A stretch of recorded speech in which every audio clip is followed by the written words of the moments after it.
Malby, spread the word.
Amen.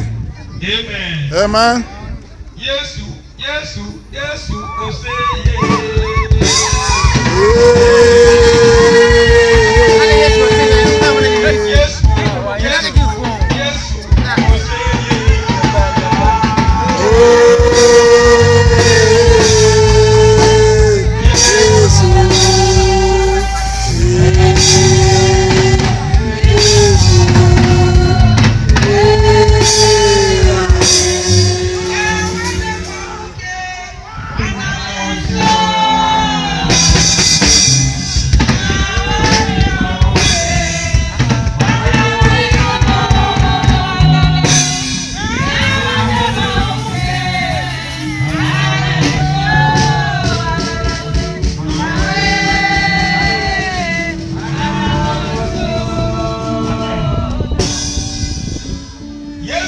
inamosi. Amen. Yani no mo pe ni hiane.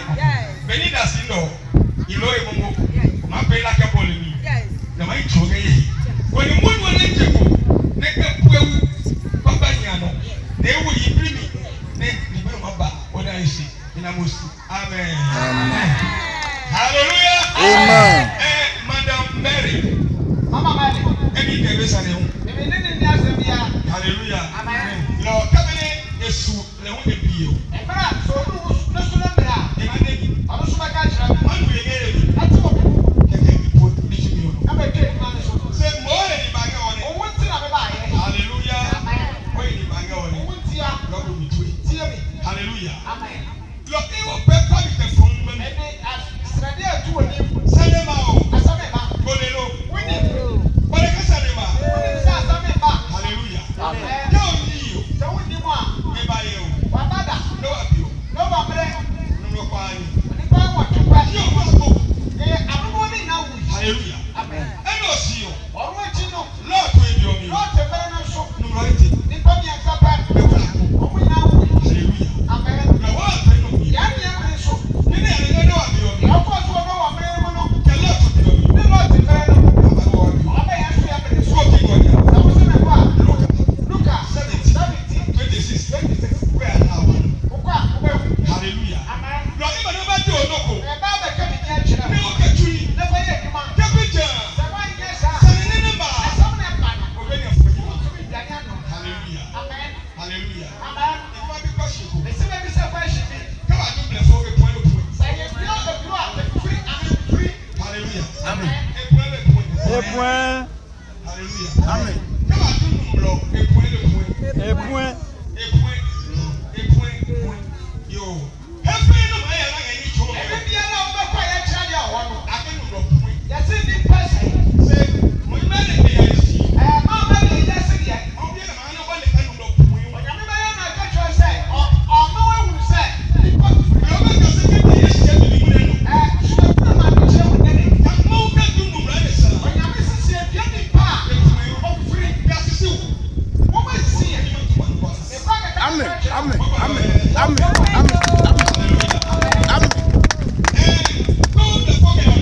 Sàwọn ní ẹ̀kọ́ tó fọ́ mọ́ à. O do mo ya 100. Wọ́n tún yẹ ẹ̀ẹ́dọ́gbọ́ ọ̀hà. Iko be ko ni ma point. Ní ìdáná bẹ́ẹ̀ bíyẹ. Abida. Ba ma point. Ní ìdáná bẹ́ẹ̀ bíyẹ. Ka be fo e ni che. Sà ẹ̀dọ́ mi yá. E ma point ka 70. Ọba tuntun bẹ́ẹ̀ sẹ́ ìjọsọ. E tete ma go. Na tẹ́tì bẹ́ẹ̀ wù. Ni mo ni lo gbo. Ewu àná àná. Ke se mi le do ke numro point. Wọ́n mẹ́ ẹ̀ka tó ọ̀sọ̀ ní kọ́ọ̀kì. O ko nu ye. Wọ́n ti dà. O ma nu ke ba gbo mu ni. Wọ́n bá tí ní lẹ́dẹ̀ẹ́ wọ̀ tó rẹ̀. Tó o ní pọ́ọ̀kì fún mi. Hallelujah. Amen. First Corinthians 1:30. Bẹ́ẹ̀ sọ̀rọ̀ tiẹ̀ wọ́n tẹ́tì. 1:30. Ọ̀rọ̀ tí a wọ́n ẹni ká yìí. Kí ni àwọn ìjọ wọ́n bí ẹ̀sà. Na ade do. Tó o wọ́n wọ̀ àwọn kékeré. Ka to ka numro point. Ẹ̀mọ́ ẹ̀wù sọ ní pọ́ọ̀kì fún mi. Hallelujah. Amen. Ade na ma point. Ẹ̀mí yóò nà mẹ́tì fún mi. Mo ma point. Ó sọ wọ́n mi fún mi. O ma point. Wọ́n bá mi fún mi. Ko ke tele. Sàkú kú ìsà. Wọ́n mi fún mi dà. Ko na waka. Wọ́n sọ fún sọ. O be point. Wọ́n mi fún mi. Agama tutu. Ẹ̀dẹ̀ máa ń pọ̀pọ̀. Wọ́n mi fún mi dà. Mo ga je ni. Ẹ̀kúrẹ́dẹ́. Wọ́n mi fún mi. Kúrọ́nù. O be point. Wọ́n mi fún mi. Ko le Yesu. Ẹ̀wọ́n ni mi yẹ sùn. Abiri le no. Sára mi ní mu ní. Wọ́n bá fi fún mi. Bi o ba jo ni si. Àti ọ̀sà wọ́n tẹ́ màá sí. O wole. Amen. Amen. Amen. Amen. Hallelujah. E no ke ni. Sọ́ọ́nì kàdá yìí. Eh.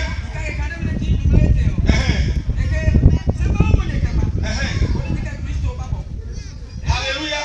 Ipa be okutu. Tíya. Ye ni ma point. Ọba fi fún mi nù. Okutu. Tíya wa. Ọ̀kadà yìí. Ekemi ni.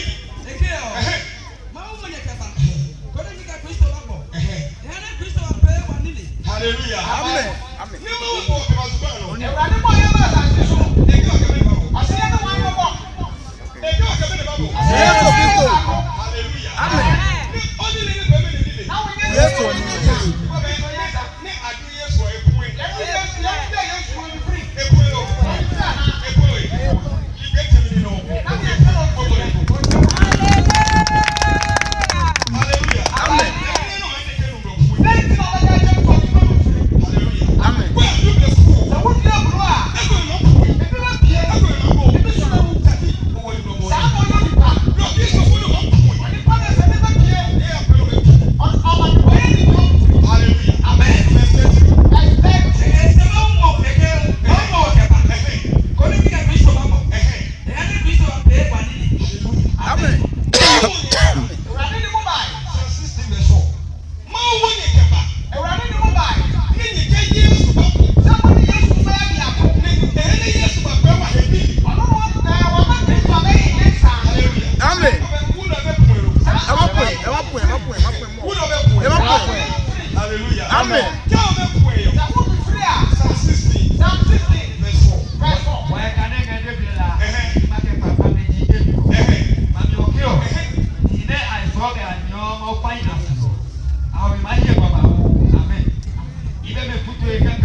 Tẹ̀lé kùsùnìọ̀.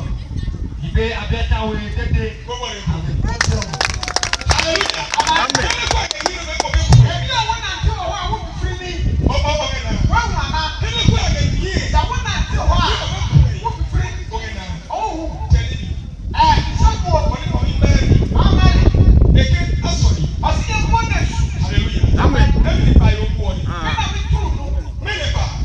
Yóò nà bí.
Hallelujah. Amen.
Hallelujah. Amen. Hallelujah. Amen. Ekemini. Okadai. Nenya belibio.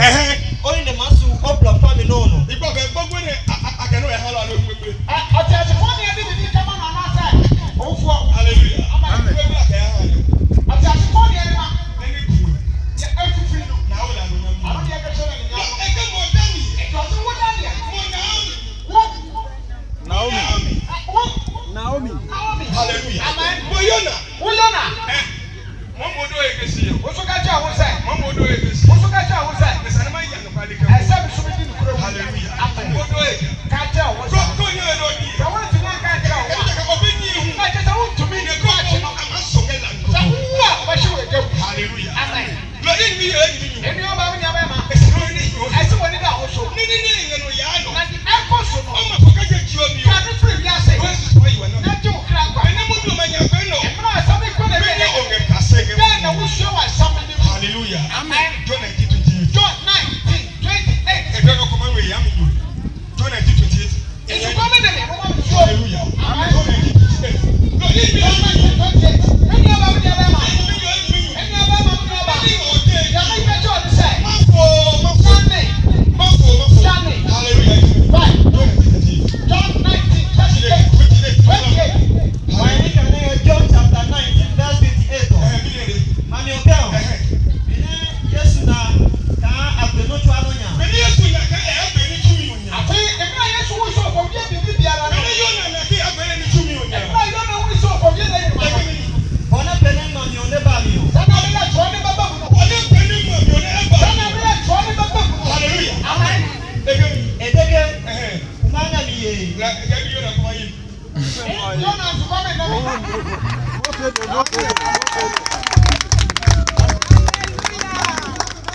Hallelujah. Amen. Ye na be ku. An ye ya sam. 17. What yo. Yo. Hallelujah. Na o ji mo be le temi no. Afi ma ma na ka mi dia chebo. Ago ge ge mi no ko. Afi so ka mi dia chebo. Ni na de sa. Oni pa de sani. Oni pa de sani. Ko be mu. Lo ko je ye mi no. Se wo firi a. Ya so le. Ko na ko ma su. Ya na so na to no kwa ni ngam. Ko aso ni e kan ko. Ni o yi ni wa. Na wa nya kwa. Hallelujah. Amen. Yesu ti ichafu.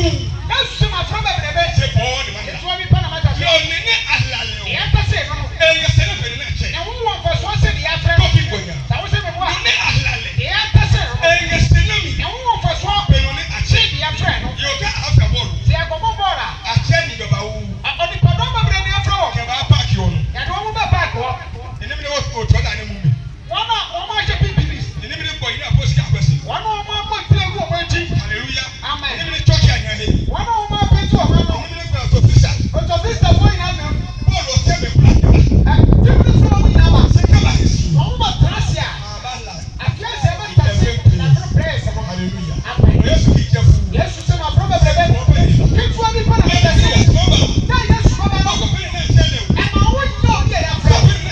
Yo bi ya ta se. Esanse aso na dia no so. Aso akadi ya ba ta so o ma ko so. Amen. O fa na de dia cha mo ke ga ma.